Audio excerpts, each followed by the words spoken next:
काफ़ी सारे स्टूडेंट्स ने ये सोचा था कि इस साल कट ऑफ शायद थोड़ा सा कम जाएगा क्योंकि बहुत सारी सीट्स इंक्रीज़ हुई हैं और काफ़ी सारे ऐसे कारण हो सकते हैं जिनकी वजह से कट ऑफ लो जाएगा। लेकिन जो हमने देखा है इस साल का कट ऑफ लो जाने की जगह और हाई हो गया। डीम्ड यूनिवर्सिटीज़ के लिए हाई हो रहा है, प्राइवेट कॉलेज के लिए हाई हो रहा है। तो समझ में नहीं आ रहा है कि एग्जैक्टली इस साल हुआ क्या है। अब ये वीडियो वो स्टूडेंट्स देखें जिन्हें राउंड 1 में कॉलेज अलॉट नहीं हुआ है,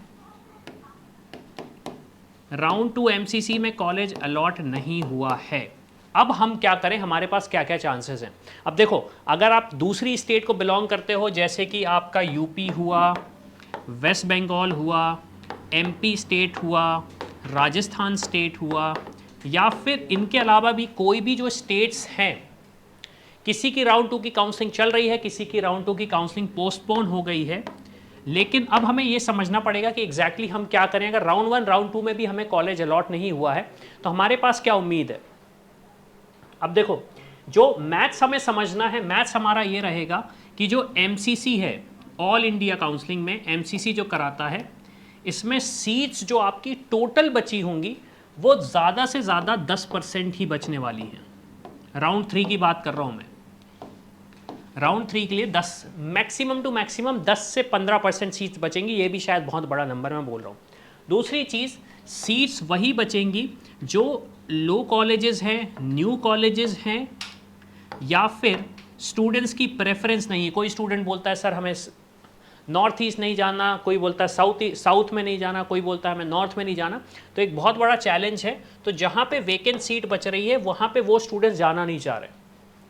तो क्या हमें राउंड 3 में पार्टिसिपेट करना चाहिए? मेरा आंसर है यस। क्योंकि देखिए, आपको ये नहीं पता, आपको अपनी सिचुएशन पता है, आपको सामने वाले की सिचुएशन नहीं पता। हो सकता है कोई ऐसे स्टूडेंट हो जिनको जो कॉलेज अलॉट है वो इतना ज़्यादा दूर है कि वो जाना ही नहीं चाह रहे, तो वो वहाँ से ड्रॉप ऑफ कर देंगे। तो मेरा सबसे पहला सजेशन तो ये है कि एमसीसी की काउंसलिंग में आप पार्टिसिपेट करो, राउंड 3 काउंसलिंग में भी आप पार्टिसिपेट करो। हद से हद होगा ये कि आपको कॉलेज अलॉट नहीं होगा। अब आप बोलोगे कि क्या सर सारे स्टूडेंट्स अप्लाई कर दें क्योंकि इतने सारे स्टूडेंट्स रहेंगे? तो नहीं, हर कोई अप्लाई नहीं कर सकता है।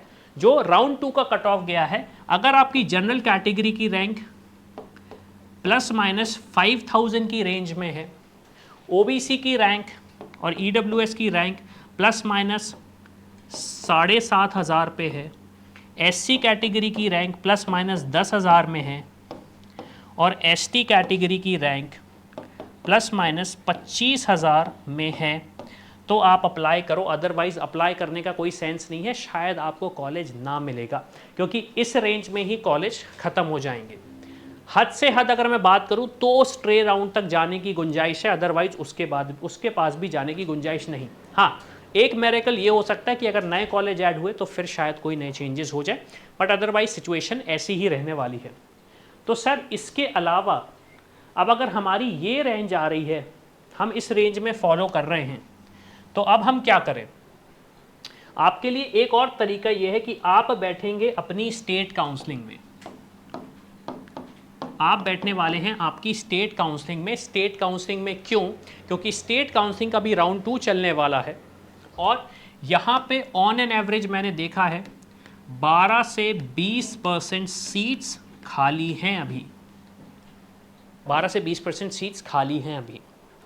अब दूसरी चीज़ ये भी होगी कि काफ़ी सारे स्टूडेंट्स को गवर्नमेंट कॉलेज नहीं मिलेगा, तो प्राइवेट कॉलेज के लिए अभी आपके पास ऑप्शन है। यूपी एक स्टेट ऐसा है, एमपी स्टेट में बस चैलेंज ये है कि ये राउंड 3 से मतलब राउंड 2 से ओपन तो हो गया है, लेकिन उम्मीद बहुत कम है क्योंकि चॉइसेस लॉक ऑलरेडी हो चुकी हैं।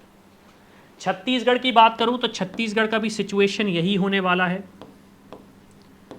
राजस्थान का भी लगभग यही सिचुएशन होने वाला है।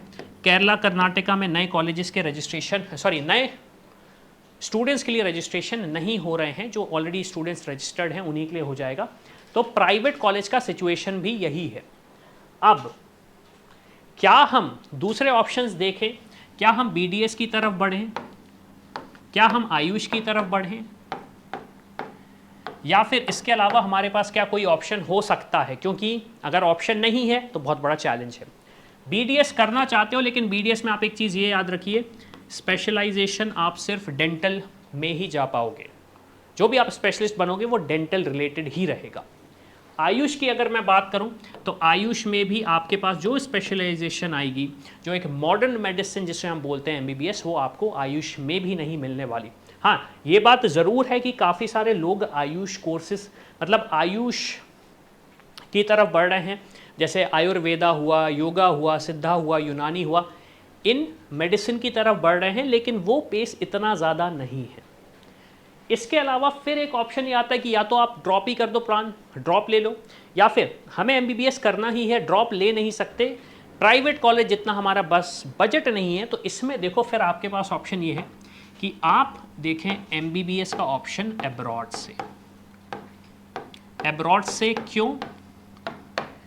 क्योंकि यहाँ पे आपको नीट क्वालिफाइड स्टूडेंट जो रहेंगे वो एडमिशन ले सकते हैं, अच्छे अच्छे कॉलेजेस हैं, हालांकि वो कॉलेजेस भी फिनिश हो रहे हैं। और दूसरा ऑप्शन आपके पास ये है कि आप विद इन बजट, मतलब इवन सम कॉलेजेस ऐसे हैं जो 14 से 15 लाख तक के बजट में आपको मिल सकते हैं ट्यूशन फीस के। अब आप बोलोगे सर ये क्या स्कैम वगैरह? स्कैम नहीं, सारे के सारे जो इंस्टीट्यूशंस हैं वो एनएमसी की गाइडलाइंस को फॉलो करते हुए आपको ऑप्शंस दे रहे हैं। काफ़ी सारे ऑप्शन हैं, आप उनमें से किसी भी ऑप्शन को एक्सप्लोर कर सकते हो। तो और जानकारी चाहिए, समझ में नहीं आ रहा एग्जैक्टली क्या करना है, कोई भी दिक्कत है, आप जाइए, नीचे एक प्रोफाइल एनालिसिस फॉर्म दिया गया है, उसको जाके फिल करिए, अब्रॉड हो चाहे इंडिया हो, या फिर यहाँ पे एक नंबर फ्लैश हो रहा होगा, उस नंबर पे कॉल करिए और हमारी टीम से डिस्कस करिए कि एग्जैक्टली आपके पास कैसे क्या ऑप्शन बन सकते हैं। तो इसी के साथ मैं हूँ अविनाश, मेरा काम है रास्ता दिखाना, उस पर चल के डॉक्टर बनना आपका। I hope you like this video. For more such videos, keep watching our channel. And do not forget to like, share and subscribe.